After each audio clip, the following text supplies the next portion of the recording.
Pasal 13 sampai 23, hukuman terhadap bangsa-bangsa. Yesaya pasal 13 ayat 1 sampai 22, ucapan ilahi terhadap Babel. Ucapan ilahi terhadap Babel yang dinyatakan kepada Yesaya bin Amos. Naikkanlah panji-panji di atas gunung yang gundul, berserulah terhadap mereka dengan suara nyaring. Lambaikanlah tangan supaya mereka masuk ke pintu-pintu gerbang para bangsawan.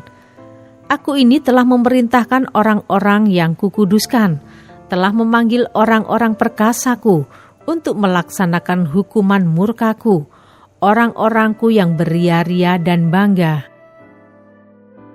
Ada suara keramaian di atas gunung-gunung, seperti suara kumpulan orang yang besar jumlahnya. Suara kegaduhan dari kerajaan-kerajaan, dari bangsa-bangsa yang berkumpul. Tuhan semesta alam sedang memeriksa pasukan perang. Mereka datang dari negeri yang jauh, ya dari ujung langit, yaitu Tuhan serta yang melaksanakan amarahnya untuk merusakkan seluruh bumi. Merataplah sebab hari Tuhan sudah dekat, datangnya sebagai pemusnahan dari Yang Maha Kuasa. Sebab itu semua tangan akan menjadi lemah lesu, setiap hati manusia akan menjadi tawar, dan mereka akan terkejut. Sakit mulas dan sakit beranak akan menyerang mereka. Mereka akan menggeliat kesakitan seperti perempuan yang melahirkan. Mereka akan berpandang-pandangan dengan tercengang-cengang. Muka mereka seperti orang yang demam. Sungguh, hari Tuhan datang dengan kebengisan, dengan gemas, dan dengan murka yang menyala-nyala, untuk membuat bumi menjadi sunyi sepi dan untuk memunahkan daripadanya orang-orang yang berdosa. Sebab bintang-bintang dan gugusan-gugusannya di langit tidak akan memancarkan cahayanya. Matahari akan menjadi gelap pada waktu terbit, dan bulan tidak akan memancarkan sinarnya. Kepada dunia akan kubalaskan kejahatannya, dan kepada orang-orang fasik kesalahan mereka.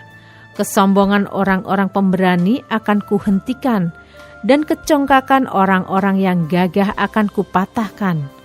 Aku akan membuat orang lebih jarang daripada emas tua, dan manusia lebih jarang daripada emas Ofir. Sebab itu aku akan membuat langit gemetar, dan bumi pun akan bergoncang dari tempatnya. Pada waktu amarah Tuhan semesta alam, dan pada hari murkanya yang menyala-nyala.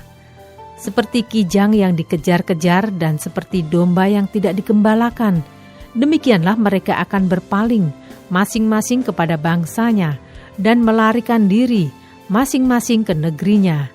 Setiap orang yang didapati akan ditikam, dan setiap orang yang tertangkap akan rebah mati oleh pedang. Bayi-bayi mereka akan diremukkan di depan mata mereka. Rumah-rumah mereka akan dirampoki, dan istri-istri mereka akan ditiduri. Lihat, aku menggerakkan orang Madai melawan mereka, orang-orang yang tidak menghiraukan perak dan tidak suka kepada emas. Panah-panah mereka akan menembus orang-orang muda. Mereka tidak akan sayang kepada buah kandungan, dan mereka tidak menaruh kasihan kepada anak-anak.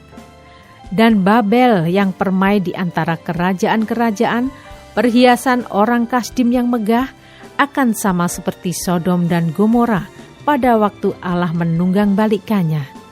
Tidak ada penduduk untuk seterusnya, dan tidak ada penghuni turun-temurun. Orang Arab tidak akan berkemah di sana, dan gembala-gembala tidak akan membiarkan hewannya berbaring di sana. Tetapi yang akan berbaring di sana ialah binatang gurun, dan rumah-rumah mereka akan penuh dengan burung hantu. Burung-burung unta akan diam di sana, dan jin-jin akan melompat-lompat. Anjing-anjing hutan akan menyala di dalam puri-purinya, dan serigala-serigala di dalam istana-istana kesenangan. Waktunya akan datang segera, dan usianya tidak akan diperpanjang.